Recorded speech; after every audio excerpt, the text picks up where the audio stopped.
what is the typical time an auditor will spend reviewing cost plan prepared in Excel versus a plan produced by CostTree?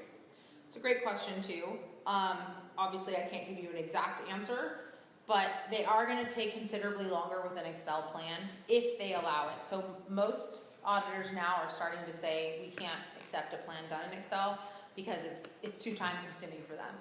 And they can't trust the numbers that happen. So what happens is if you have an Excel plan, you will be required to submit the electronic version.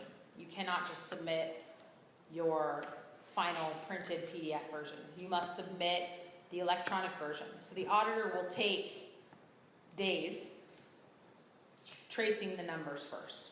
So they'll be making sure that the formulas aren't broken, that the things that are in there are doing. So by that time, once they've spent their time really getting nowhere other than tracing numbers, then and I've talked to a bunch of auditors about this. They hate it because they have to, in order to put their name on it, they have to assure that these formulas are working. So they spend less time on the methodology and whether it's really accurate or doing what it needs to do, and they spend most of the time getting pissed off about tracing numbers.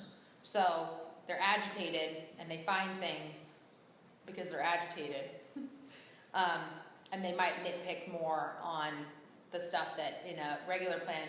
Because if you just think about it, if it's coming from a software, they trust that the software wouldn't exist if it didn't work.